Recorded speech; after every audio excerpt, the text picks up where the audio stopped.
எல்லாருக்கும் வணக்கம் ஃப்ரெண்ட்ஸ். இது சாய்க்கு வச்சாரு நான் ஜீவி. இன்றைக்கி பாருங்கள், நம்ம பஜ்ஜி செய்யலாம்.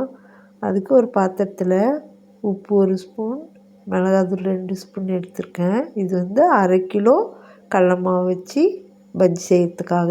இது பாருங்கள், 1/2 கிலோ கடலை மாவை இதில் கொட்டியாச்சு. அந்த பாத்திரத்தில் அப்படியே வந்து தண்ணி ஊற்றுறதுக்கு முன்னாடி நல்லா கையில் கலக்கி விடணும். அப்போ தான் கட்டி இல்லாமல் தண்ணி ஊற்றி கலக்கும்போது நல்லா வரும். அதனால் அப்புறம் தண்ணி ஊற்றி பாருங்கள், இந்த பதத்துக்கு கலக்கிக்கணும்.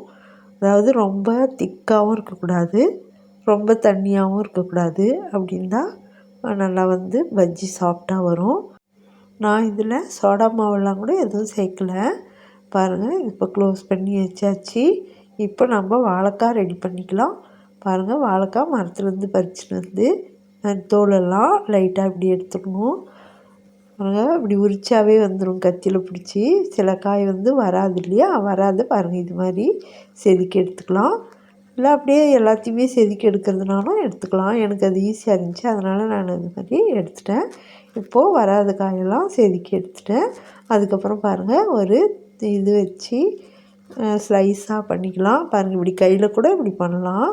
இப்படி கையில் கட் பண்ண முடியலன்னா நீங்கள் அந்த இதில் வச்சு காய் துருவதில் வச்சு பண்ணிக்கோங்க. பாருங்கள், இப்போ எல்லாத்தையுமே கட் பண்ணி போட்டாச்சு.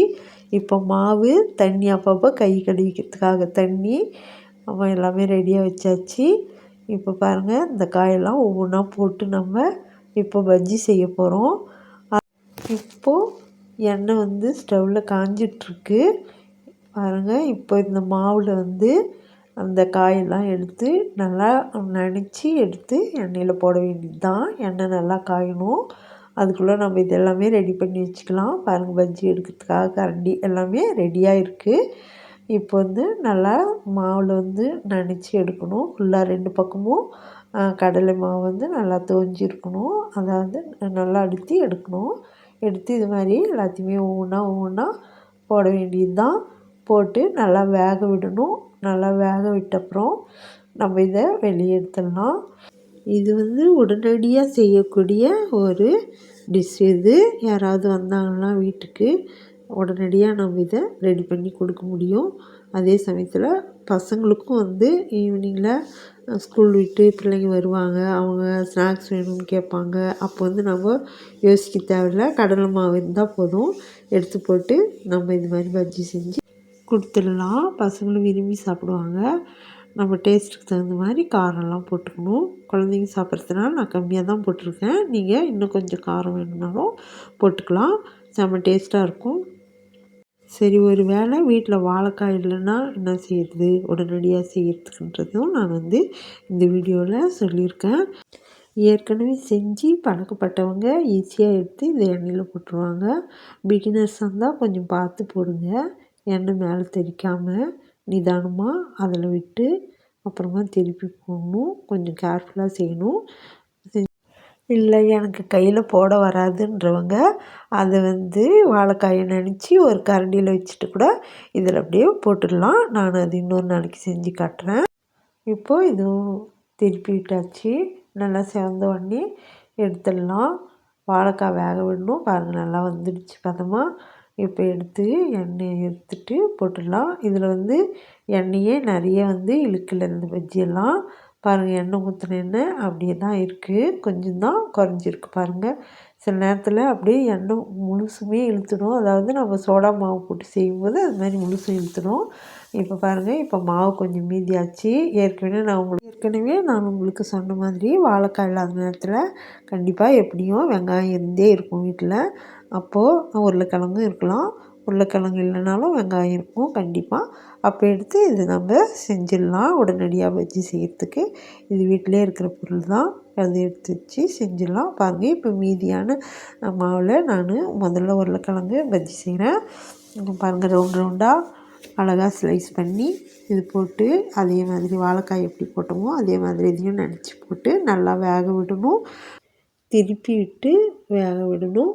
நல்லா செவக்கிற அளவுக்கு வேக விட்டுட்டு அப்புறமா எடுத்துடலாம். அப்போ தான் உருளைக்கிழங்கு நல்லா வேகும். வாழைக்காய் பஜ்ஜி எப்படி செஞ்சோமோ அதே மாதிரி தான் இதுவும். இதுக்கு தனியாக எதுவும் நம்ம செய்ய போகிறதில்ல. அதே மாதிரி தான் நம்ம செய்ய போகிறோம். பாருங்கள் இப்போ நல்லா வெந்து வந்துடுச்சு. இப்போ எடுத்து இதை நம்ம தனியாக ஒரு தட்டில் வச்சுக்கலாம். ஏன்னா அப்போ தான் அந்த பஜ்ஜி ரெண்டுத்துக்கும் வித்தியாசம் தெரியும். அதனால் தனியாக இதை நான் வச்சு இப்போது உருளைக்கிழங்கு பஜ்ஜி சூப்பராக ரெடி ஆயிடுச்சு. அடுத்தது பாருங்கள் இதை தனித்தனியாக வச்சுட்டேன். அடுத்து வெங்காய பஜ்ஜி மீதி இருக்கிற மாவில் கடைசியாக வெங்காயம், ஏன்னா அது பிரிஞ்சு வந்தால் கூட வெங்காயம் அப்படியே போட்டு எடுத்து போட்டுடலாம். இதுவுமே நமக்கு டேஸ்ட்டு ரொம்ப நல்லாயிருக்கும். 3 விதமான டேஸ்ட்டு. வாழைக்காய் பஜ்ஜி ஒரு விதமான டேஸ்ட்டு, உருளைக்கிழங்கு பஜ்ஜி ஒரு விதமாக இருக்கும், வெங்காய பஜ்ஜி ஒரு விதமான டேஸ்ட்டாக இருக்கும். 3 விதமான டேஸ்ட்டு பஜ்ஜிலேயே நம்ம செஞ்சிடலாம்.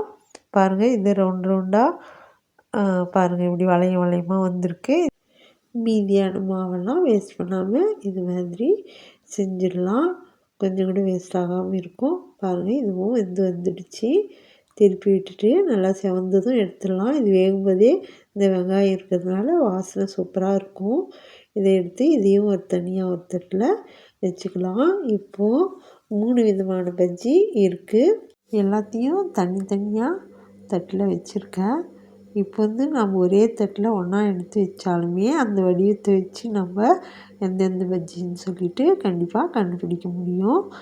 பாருங்கள் இப்போ நான் ஒரு தட்டில் அதை வைக்க போகிறேன். பாருங்கள் 3 விதமான பஜ்ஜியும் இருக்குது. இப்போ எல்லாத்தையும் ஒரே தட்டில் வச்சாலுமே பாருங்கள் இது என்னன்னு நீங்களே சொல்லிடுவீங்க. அந்த வடிவத்தை வச்சு இது மாதிரி பசங்கக்கிட்ட வச்சு கேட்டு பாருங்கள், அவங்களுமே சொல்லிடுவாங்க. பாருங்கள் நல்லா செம்ம டேஸ்ட்டாக இருக்குது. எல்லாமே நான் சாப்பிட்டு பார்த்துட்டேன். செம்ம டேஸ்ட்டாக இருக்குது. இதே மாதிரி நீங்களும் செஞ்சு பாருங்கள். பிடிச்சிருந்தால் லைக் பண்ணுங்கள், ஷேர் பண்ணுங்கள், சப்ஸ்கிரைப் பண்ணுங்கள். தேங்க்யூ.